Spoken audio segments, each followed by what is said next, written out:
Masarap magmahal, lalo na kung mahalaga sa atin ang isang tao. Ngunit mahalaga ring magtira ng respeto para sa sarili dahil masaktan ka man pagdating ng araw, may kakapitan ka pa rin sa kabila ng iyong pagkabigo. Ikaw kabarangay, bigay todo ka rin ba kung magmahal? Dear Papa Dudut, mapagpalang araw po sa inyo at sa lahat ng mga nakikinig ngayon dito sa inyong programa. Tawagin niyo na lamang po ako sa pangalang Helen. 34 years old at taga General Nakar, Quezon. 14 years old pa lamang ako nang ipagbuntis ko ang panganay namin. Nakipagtanan ako noon sa boyfriend kong si Bart. Tutol po sa pagsasama namin ng mga magulang ko dahil masyado pa raw kaming mga bata. Pero wala na silang nagawa noong malaman nilang buntis ako, Papa Dudut.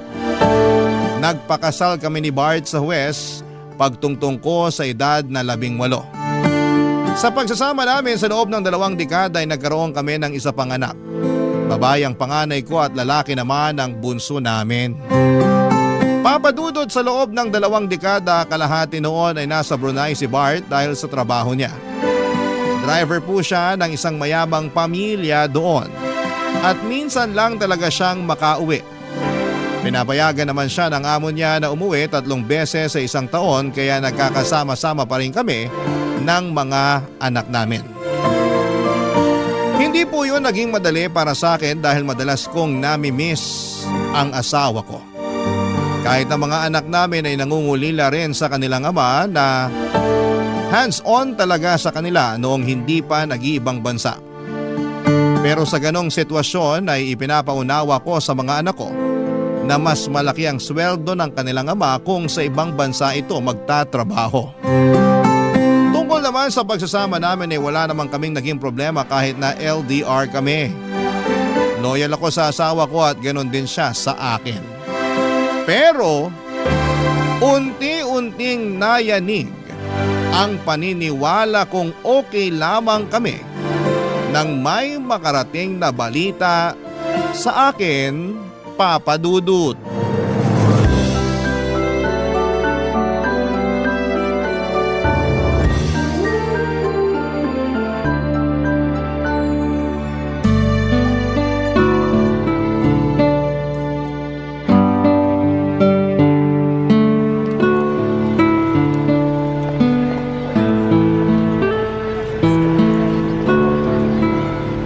Nagkausap na ba kayo ng asawa mo? Mukhang hindi na tumatawag sa'yo. Iso ka, Nay. Magkausap nga lang kami kagabi. Kinumusta yung mga bata at saka nagkwentuhan kami. Kailan daw siya uuwi? Next week na raw po. Excited na nga po ako eh. Sa tagal ba naman na hindi kami nagkita? Na-excite ka pa mukhang niloloko ka na ng asawa mo. Nay, saan nyo naman nakuha yung ideya na yan? Loyal po sa akin si Bart. Mahal na mahal niya kami ng mga anak niya kaya hindi niya ako ipagpapalit sa ibang babae. Nasasabi mo yan kasi hindi mo naman siya nakikita araw-araw. Hindi mo alam kung sino-sino mga nakakasama niya. Baka hindi mo namamalayan, may kalampungan na pala siyang iba. Nay naman, huwag niyo namang siraan yung asawa ko ng harap-harapan. Anong gusto mo? Siraan ko siya ng patalikod? Mas maganda na kung harapan kung sasabihin sa'yo na niloloko ka ng asawa mo, Helen. Kung hindi nyo na po gusto si Bart para sa akin, wag nyo naman siyang gawa ng issue. Mabuti siyang asawa. Hindi naman siya pumapalya sa pagpapadala at sa pangungumusta sa aming mag-iinan niya eh. Baka medyo nakukonsensya pa kaya nangungumusta. Kung sa pagpapadala naman, hindi mo dapat ipagpasalamat yun. Kasi may responsibilidad siya sa inyo, lalo na sa mga anak mo. Teka lang po, Nay. Bakit niyo po ba nasasabi yan? Hindi ba't sinabi sa'yo ng asawa mo na sa susunod na linggo pa siya uuwi? 2 araw na siya rito sa Pinas. Ano po? Kanino niyo naman nalaman? May nakapagsabi sa akin. Yung anak ng kaibigan kong galing sa Pasay. Nakita niya raw si Bart doon sa bahay na nadadaanan nila pa uwi. Kaya nga nagtanong siya sa akin kahapon kung lumipat na raw ba kayo kasi akala niya nandun na kayo mag-iina. Kaya doon na lang dumiretso si Bart. Baka naman niloloko lang kayo noon. Alam niyo naman kung gaano kadaling manira ng tao. Paano kung totoo? Bakit hindi mo tanungin yung asawa mo? Tama na po, Nay. Sinungaling yung nagkwento sa inyo, hindi pa nakakauwi yung asawa ko. Mukha akong pagtataasan ng boses. Kung ayaw mong maniwala sa sinasabi ko, bahala ka! Pero kapag ikaw na mismo nakahuli sa pagsisinungaling ng asawa mo, huwag mong ipapakita sa akin yung pag-iyak mo! Ang kulit nyo naman po kasi, Nay. Hindi nga po nagloloko yung asawa ko. Kung gusto nyo, tatawagan ko siya ngayon habang kaharap ko pa kayo. Huwag na! Mas mabuti kung kakausapin mo siya kapag nandito na siya. Tanungin mo ng harapan para hindi makapagsinungaling sa'yo. Sige po, Nay. Kakausapin ko siya at papatunayan ko po sa inyo na hindi totoo yung chismis na nasagap nyo. Sana nga! Ayoko rin naman mangyari na ngayon pa masisira yung pamilya ninyo. Kung kailan mahigit 2 dekada na yung pagsasama nyo. Uulitin ko po, Nay. Mabuting asawa si Bart kaya hindi niya ako magagawang lokohin. Kapag napatunayan ko nagsisinungaling yung nagsabi sa inyo na nakita niya yung asawa ko, pupuntahan ko siya at kakausapin. Hindi ko palalampasin yung paninira niya sa asawa ko.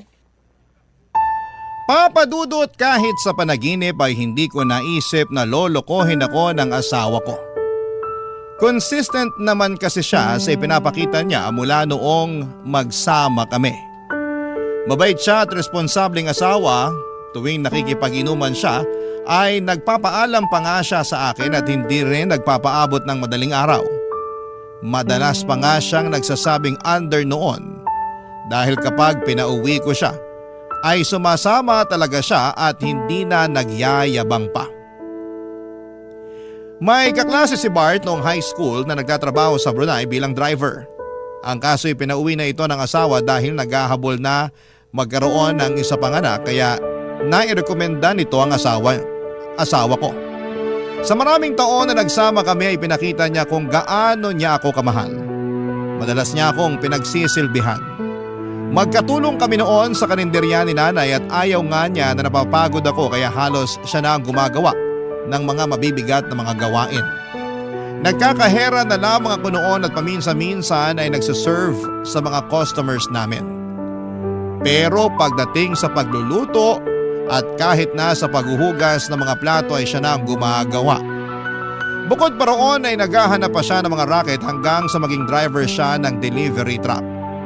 Okay naman ang kitaan niya roon pero noong naospital ang bunso namin, naubos ang savings naming mag-asawa nang kinailangan itong operahan. Pero noong magkatrabaho siya sa Brunei, mabilis kaming nakabangon, Papa Dudut.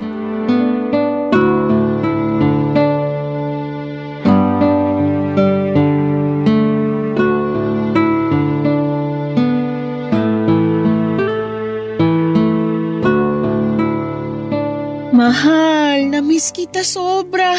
Tagal naman kasi nating hindi nagkita. Nandito na ako. At habang nandito ako, babahawi ako sa inyo ng mga bata. Nasaan nga pala sila? Nasa school pa, may pasok sila ngayon eh. Oo nga pala. Sinabi mo ba na ngayon ako darating? Syempre hindi, gusto mo silang isorpresa, 'di ba? Oo, miss na miss ko na sila eh. Lalo na yung bunso natin. Tagal na nag-aaya na maglaro kami ng basketball. Siguradong matutuwa yun mamaya kapag nakita ka niya. Na pala, kamusta si nanay? Nakasalubong ko siya kanina dyan sa labas ah. Binati ko pero hindi ako pinansin. Galit ba siya sa akin? Ha? Baka bad mood lang yun si nanay, pagpasensyahan mo na. Nakakapanibago lang kasi. Dati naman, kinukumusta niya pa ako tuwing nagkikita kami sa labas. Ay nako, kakausapin ka rin ni nanay. Wrong timing ka lang talaga. Teka, kumain ka na ba? Oo, kumain na ako kanina. Ikaw, kamusta ka naman? Hindi ka ba nahihirapan sa mga gawain dito? Sus, makapangumusta ka naman. Parang hindi tayo nag-uusap sa video call. Siyempre okay lang naman ako, kayang-kaya ko pa mga gawain dito. Bakit parang nakukulangan ka pa? Yun na nga. Nakukulangan din ako kaya parang kailangan ko na ng bagong aalagaan. Total, nandito ka na. Anong ibig mong sabihin? Mahal, gusto ko na ulit magbuntis. Ano? Gusto ko ng isa pang anak. Malalaki na kasi mga anak natin eh. Mahal naman, baka naman naiinip ka lang kaya mo naiisip yan. Saglit lang ako rito. Sino sasama sa ito yung may check-up ka? O kaya pag nanganak ka na? Nandito naman si nanay. Pwede niya akong samahan. Tsaka siya rin naman yung nag-aasikaso sa akin nung nanganak ako, di ba? Oo, pero busy na si nanay sa karinderya. Nakakaya naman kung maaabala pa siya. Baka sabihin niya pa, ako yung asawa mo pero hindi man lang kita masamahan. Nasabi ko na to kay nanay. Kahit na. Bakit parang ayaw mo? Hindi naman sa ayaw. Parang hindi lang maganda yung timing. Kung hindi ngayon, kailan pa, mahal? Kung kailang hindi ko na kaya, ganun ba? Pwede naman sa ibang taon. Wag lang muna ngayon. Pagbigyan mo na ako, sige na naman, mahal. Gusto ko lang talagang maranasan ulit na may alagang baby. Pero gusto ko ring makasama mo ko sa pagbubuntis mo. Para masubaybayan ko yung anak natin hanggang sa paglabas niya. Pwede naman kitang laging i-update. Madalas naman tayo magka-video call, di ba? Oo, pero iba pa rin yung nakikita ko kayo ng malapitan. Para may magawa man lang ako para sa inyo. May magagawa ka naman eh. Sinusustentuhan mo naman kami tsaka lagi ka rin nangungumusta. Sapat na sa akin yun. Mahal, please naman, makinig ka sa akin. Wag na muna ngayon, okay? Gusto ko rin naman magkaanak pa tayo. Pero hindi lang talaga ito yung tamang panahon para dyan. Ang simple-simple lang naman ang hinihiling ko sa'yo. Hindi naman ikaw yung magbubuntis kundi ako. Mahal, pag-usapan na lang natin to ulit sa susunod, okay? Magpapahinga muna ako. Ang layo pa ng binyahe ko papunta rito. Ano pa nga bang magagawa ko?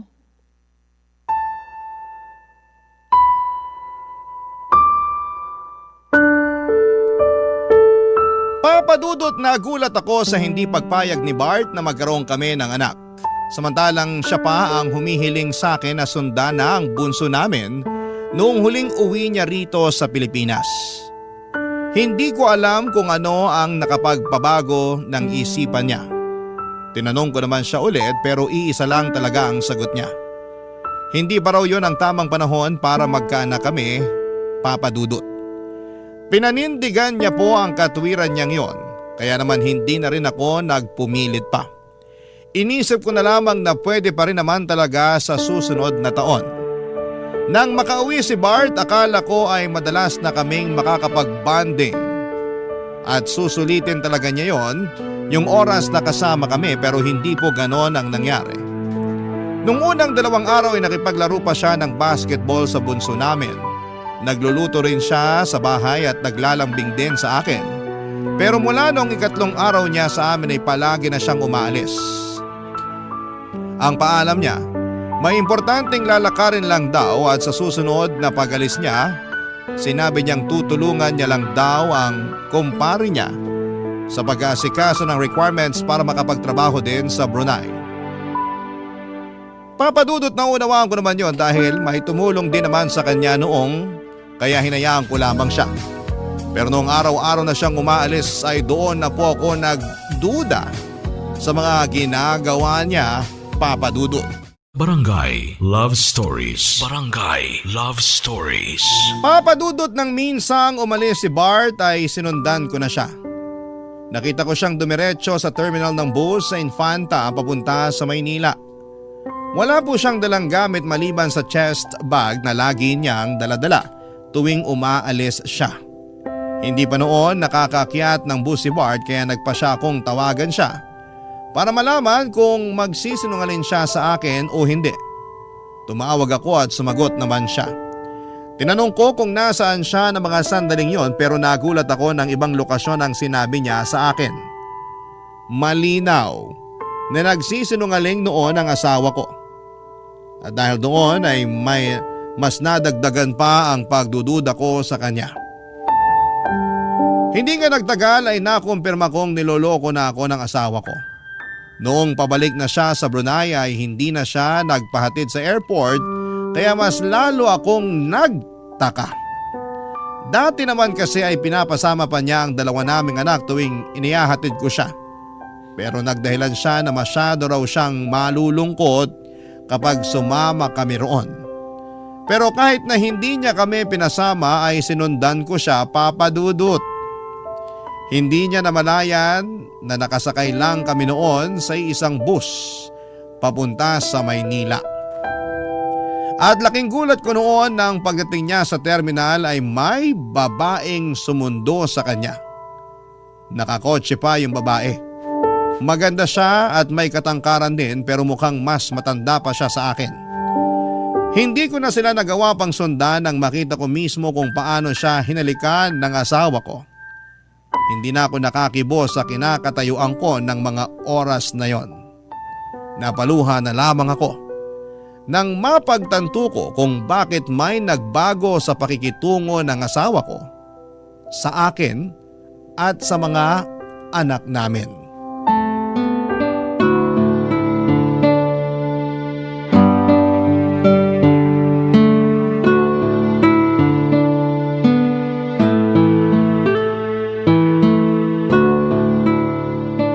Mahal, kumusta yung biyahe mo pa Maynila? Okay naman.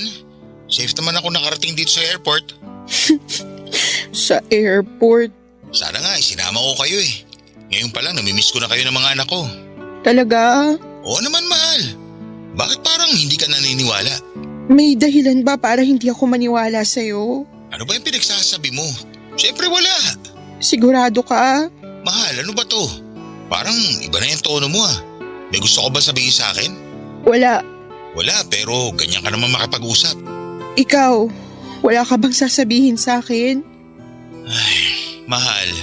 Pwede bang diretsahin mo na lang ako? Ang hirap kasi ng ganito na parang manghuhula pa ako kung bakit ka nagkakaganyan. Nasaan ka ngayon? Nandito sa airport. Pwede bang mag-selfie ka ngayon? Ha? Maraming tao rito. Nakakahiya. Kailan pa naging nakakayang mag-selfie sa airport? Ginagawa mo naman yan dati ah. Mahal naman. Ano bang mahirap sa hinihiling ko sa'yo? Selfie lang naman, 'di ba? Hindi kasi pwede. Bakit hindi pwede? Baka naman kaya ayaw mo kasi wala ka naman talaga sa airport. Paano mo naman nasabi yan? Pwede ba? Huwag ka nang magmaang-maangan. Akala mo ba hindi ko malalaman na next week pa talagang flight mo? Ano? Hindi ka makasagot kasi totoo yung sinasabi ko? Oo, totoo.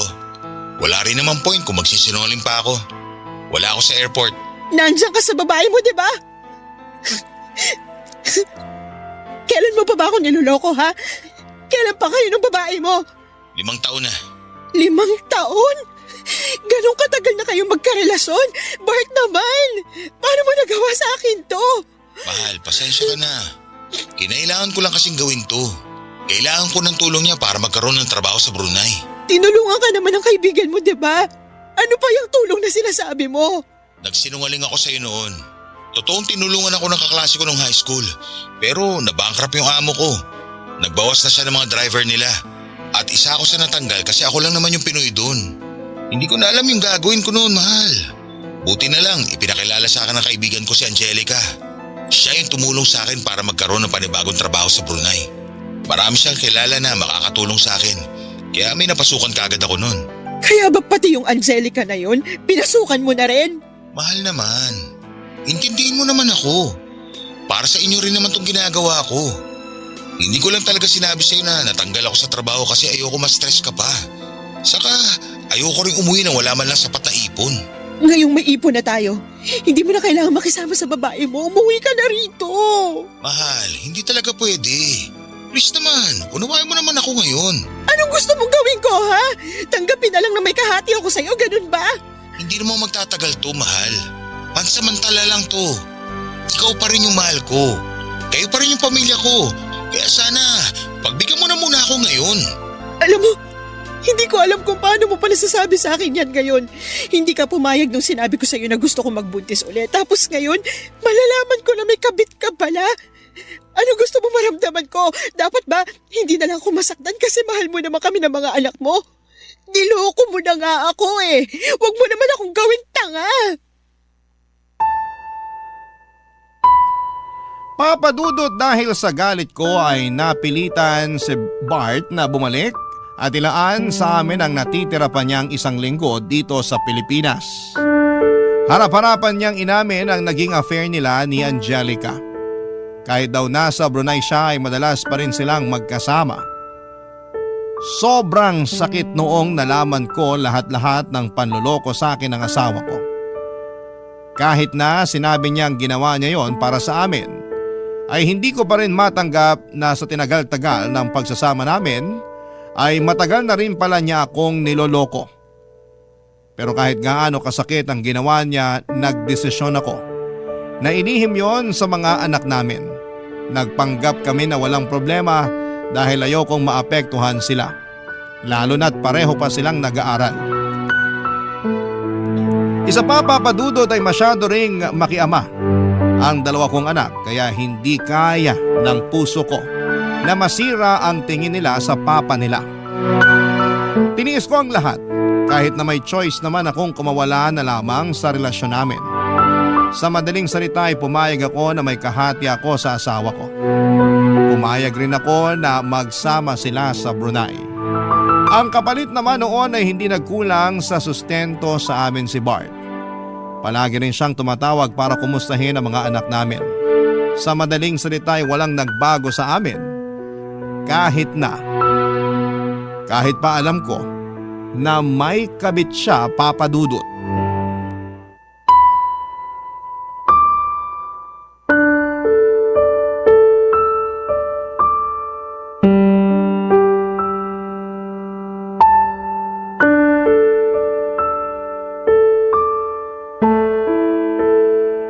Nasaan ka ngayon?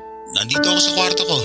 Bakit hindi mo kasama ngayon yung babae mo? Hindi mo ba siya namimiss? Pwede bang wag na natin siya pag-usapan? Bakit hindi? Parte na rin naman siya ng buhay natin, di ba? Pinagsasabay mo kami kaya masanay ka ng palagi ko siyang binabanggit. Mahal naman. Kayo pa rin yung pamilya ko kahit nagsasama na kami ni Angelica. Nabuksan ko yung Facebook account mo at nabasa ko yung conversation yung dalawa. Akala ko ba, kailangan mo lang siya. Bakit may I love you ka na sa kanya? Umamin ka nga sa akin? Mahal mo na ba siya? Oo, mahal ko na rin si Angelica. Sa 5 taon na magkasama kami, posible namang wala akong maramdaman. Kaya ba wala ka ng balak na hiwalayan siya? Wala naman ako sinasabing ganun. Ang ibig ko sabihin, hindi ganun kadali na hiwalayan siya gaya ng gusto mo. Isipin mo naman yung pinagsamahan natin. 22 years, Bart! Sasayangin mo lang yan para sa Angelica na yon. Wala namang kayong anak kaya wala kang responsibilidad sa kanya. Mas matagal mo akong nakasama. Isipin mo naman yun. Alam ko naman lahat ng yan at hindi ko rin nakakalimutan. Sinabi ko naman sa'yo, di ba? Mahal na mahal pa rin kita. Pero hindi pwedeng dalawa kaming mahal mo. Hindi pwedeng dalawa kami na inuuwian mo. Naiintindihan mo ba? Kaya darating pa rin ang araw na kakailanganin mong pumili sa amin.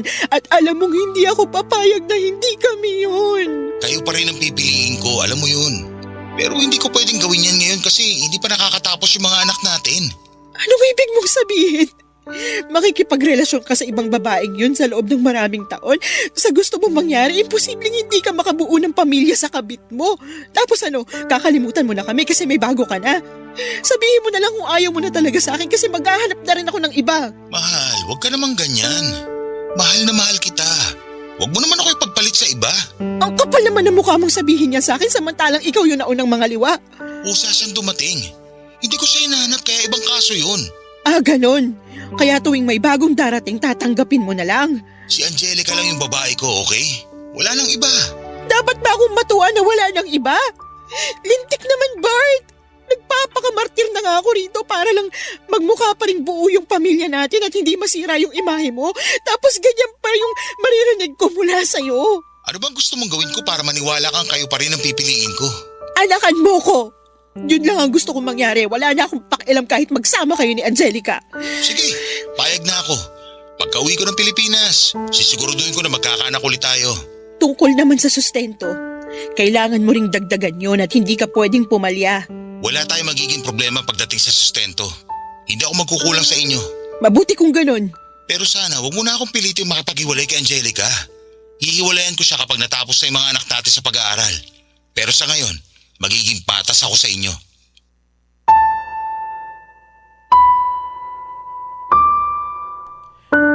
Papa Dudut, batid ko na napakatanga ko sa naging desisyon ko. Pero handa na ako noong magpakababa para lamang hindi kami maghiwalay ni Bart. Hindi lang dahil mahal na mahal ko pa rin siya kundi dahil hindi ko kayang makita na pinagtatawanan ako ng ibang tao.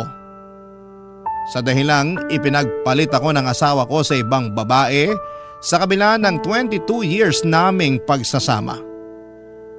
Kumapit pa rin ako sa relasyon namin dahil alam kong may nararamdaman pa sa akin si Bart. Yun na lamang kasi ang pinangahawakan ko, Papa Dudut. Binantaan ko lang siya na maghahanap din ako ng iba pero ang totoo ay hindi ko naman po talaga kayang gawin yon. Pero kung gugustuhin ko lang ay hindi naman po ako mahihirapan. Hindi naman sa pagyayabang ay madali lamang sa akin na magkaroon ng bagong partner. May nanliligaw po kasi sa akin noon. Navy po siya at may kaya sa buhay. Pero dahil loyal ako sa asawa ko ay hindi ko siya in-entertain. Papa Dudut, dahil pinagbigyan ako ni Bart sa kagustuhan kong magkaroon ulit ng anak, ay nagpaka-martir na naman ako sa kanya. Sa pagkakataong yon ay mas naging malala pa dahil kahit nakauwi na siya ng Pilipinas ay pinapayagan ko pa siyang lumuwas ng Maynila para magkasama sila ni Angelica. Nang malaman ni nanay ang tungkol doon ay halos magwala siya sa sobrang galit at sinabihan si Bart na huwag magpapakita sa kanya. Hindi rin nagustuhan ni nanay ang ginawa ko pero dahil sa pagmamahal niya sa akin bilang anak ay dinamayan pa rin niya ako sa mga kagagahan ko, Papa Dudut. Barangay Love Stories. Barangay Love Stories. Papa Dudut, nabuntis ako ni Bart bago siya bumalik sa Brunei. Nakumpirma ko yon matapos kong mag-PT at magpatingin sa OB. Nagpa siya akong hindi na muna sabihin sa asawa ko ang tungkol doon hanggat hindi pa lumalaki ang tiyan ko. Naunang makaalam si nanay at ang mga anak ko pero sinabihan ko sila na huwag munang babanggitin kay Bart. Akala naman ng mga anak ko ay ginawa ko yon para isorpresa ang tatay nila kaya na-excite pa sila nang sabihin ko yon. Ang hindi nila alam ay plano kong gamitin ang pagbubuntis ko para makasama na talaga ng pagmatagalan ng asawa ko. Sa madaling salita ay gusto ko na siyang pauwiin ng mga panahong yon. Akala ko kasi noon kapag naibigay na sa akin ni Bart ang gusto ko ay makakampante na rin ako. Pero tuwing naiisip kong mas madalas silang magkasama ni Angelica ay nagngingit-ngit ang kalooban ko, Papa Dudut. Parang gusto ko na lamang bawiin si Bart at pilitin ang makipaghiwalay sa kabit niya. Sa 7 buwan ng pagbubuntis ko ay saka pa lang ako nagpasyang sabihin kay Bart ang tungkol doon. Excited pa naman akong ibalita yon sa kanya pero naunahan kaagad niya ako sa ibabalita niya, Papa Dudut.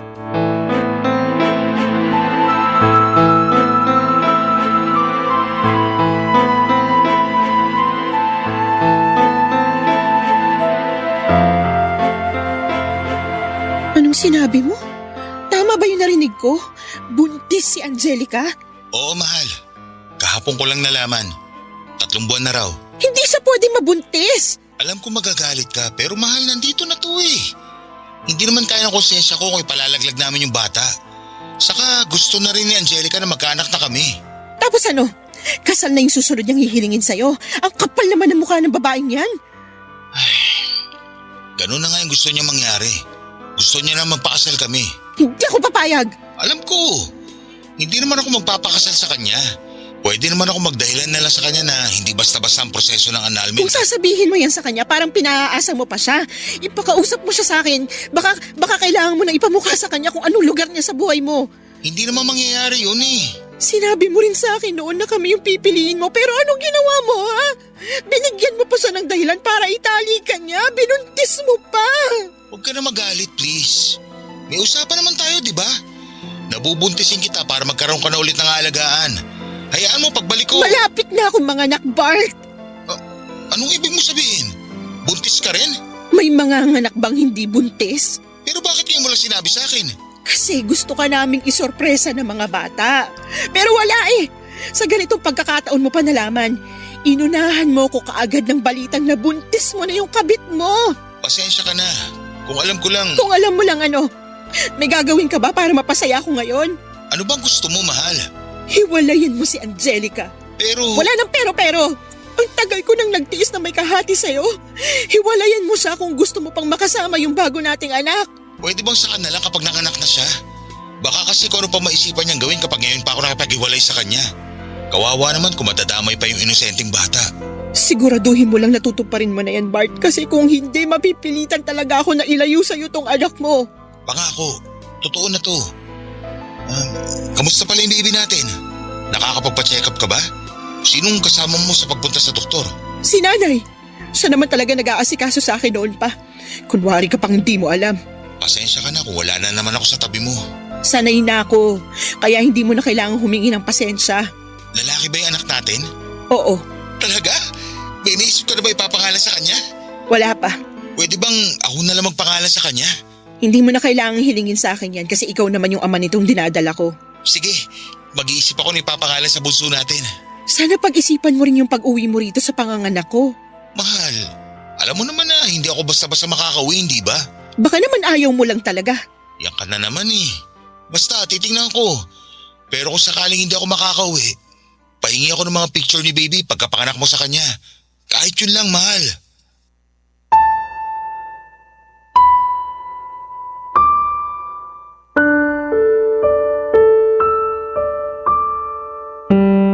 Papadudot, alam naman ni Angelica na kasal kami ni Bart pero hindi ko maintindihan kung bakit hinihiling pa niya na pakasalan siya ng asawa ko. Pero kahit na ano pang gawin niya ay hindi ako papayag na maghiwalay kami ni Bart. Pinangahawakan ko ang kasal namin at malaki ang laban ko hanggat hindi pa ako hinihiwalayan ng asawa ko. Sa galit ko noon ay gumawa ako ng paraan para makausap si Angelica. Dahil pareho lang naman kaming nasa Pilipinas, kung tutuusin ay pwede ko siyang puntahan pero dahil malaki na ang tiyan ko ay may hirapan na akong magbiyahe. Nagkaroon kami ni Angelica ng mainit na sagutan. Hindi ako nagpatalo sa kanya dahil ako ang legal at ipinamukha kong kabit lamang siya ng asawa ko. Doon na siya nagwala at aksidente niyang nasaktan ang sarili niya.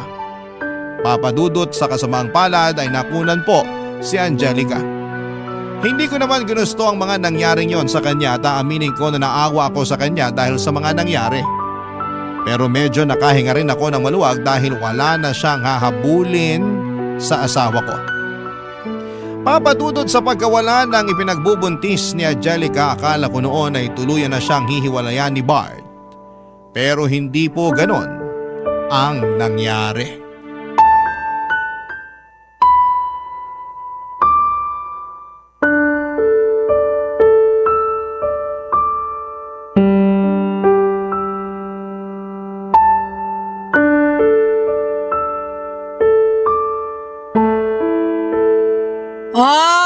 Anong sinabi ko sa'yo?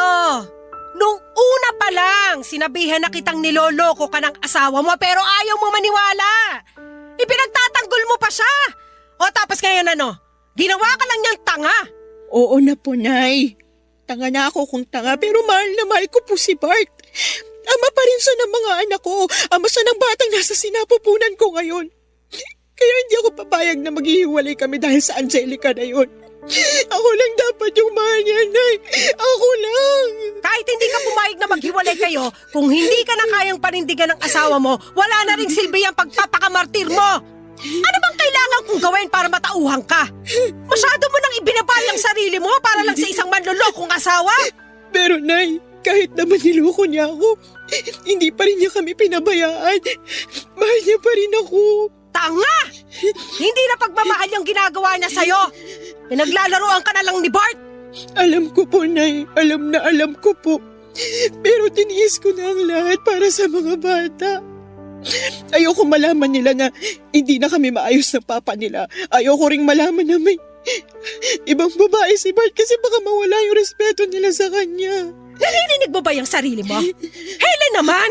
Kaya ka biniyayaan ng utak para gamitin mo sa mga desisyon mo sa buhay at hindi para magpakatanga lang sa isang lalaki. Kung ako yung mga anak mo, kapag nalaman kong ganyan kakamartir, baka mawalan na rin ako ng respeto sa'yo. Hindi na kasi pagmamahal ang tawag sa ginagawa mo. Isang malaking kagagahan. Naiintindihan mo ba? Pero, Nay, wala kasi kayo sa posisyon ko kaya nasasabi niyo yan. Hindi ko gugustuhin malagay sa posisyon mo. At kung sakali man, hindi ko hahayaan yung asawa ko na mga bet habang kasal pa kami. May anak din naman po kayo. Bakit hindi niyo ako maintindihan? Alam ko, pero matino yung tatay mo. At ikaw, malalaki na yung mga anak mo. Hindi na sila mga paslet na hindi pa kayang umunawa ng sitwasyon. Kung sasabihin mo sa kanila yung totoo, hindi mo na kailangan magtiis sa asawa mo. Kung hihiwalayan ko siya, mas mapapadali lang sa kanilang lahat. Ayoko siyang hiwalayan, hindi lang dahil sa mahal ko pa siya, kundi dahil ayoko maging masaya sila ng kabit niya. Hinding-hindi ko ibibigay yung gusto nila, Nay. Niloko na nga nila ako, tapos bibigyan ko pa sila ng dahilan para maging masayang pamilya. Kahit anong pilit ng babaeng yun na makuha yung asawa ko, pa rin lahat ng mapupunta sa kanya kasi ako yung legal na asawa.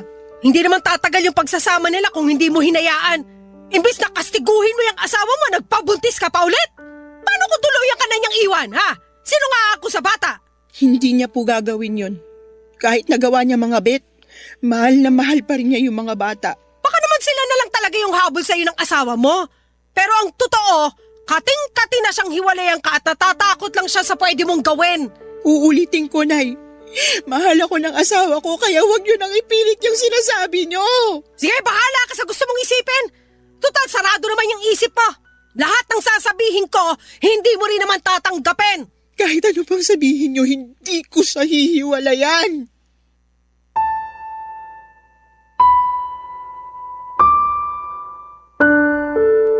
Papadudod sa kabila ng mga nangyari kay Angelica ay nakumpirma kong nagsasama pa rin sila ni Bart at wala talaga siyang balak na hiwalayan nito. Hindi nga nagtagal ay hiniling na rin niya papadudot na maghiwalay kami. Tama si nanay. Mga bata na lang talaga ang habol sa akin ng asawa ko. Nangako naman siya na hindi siya magkukulang sa suporta niya sa mga bata. Lalo na sa batang nasa sinapupunan ko sa ngayon. Humihiling siya ng annulment at willing daw gumastos si Angelica para doon. Pero hindi ako pumayag. Hinayaan ko silang magsama gaya ng gusto nila pero hindi ko hinayaang mawala sa akin ang titulo bilang legal na asawa. Batid kong mas lalo ko lang ginagawang komplikado ang sitwasyon namin. Pero ayoko magmukhang talunan kay Angelica. Kaya nangako ako na hanggat nabubuhay ako ay mananatili pa rin siyang kabit ng asawa ko. Hanggang sa ngayon ay hindi pa rin alam ng mga anak ko na sira na ang relasyon namin ng tatay nila. Kaya gusto ko sanang samantalahin ang pagkakataong ito para makahingi ng payo sa mga tagapakinig ng inyong programa, Papa Dudut. Kung dapat ko pa bang sabihin sa mga anak ko na gusto ko nang makipaghiwalay or gusto nang makipaghiwalay sa akin ng papa nila. At kung tama ba na hindi ko hiwalayan si Bart kahit desidido na siyang sumama sa kabit niyang si Angelica.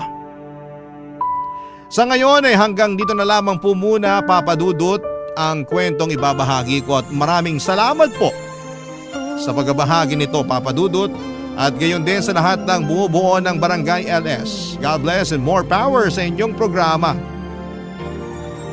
Ang inyong forever kapuso at ka-barangay, Helen. Barangay Love Stories. Barangay Love Stories. Nalilito pa rin sa life ang ating kabarangay. Ano kaya ang maipapayo mo sa kanya? Ibahagi mo yan sa ating comment section para mabasa rin niya. Nagustuhan ng iyong napakinggan? Ituloy yan via live stream sa www.gmanetwork.com/radio.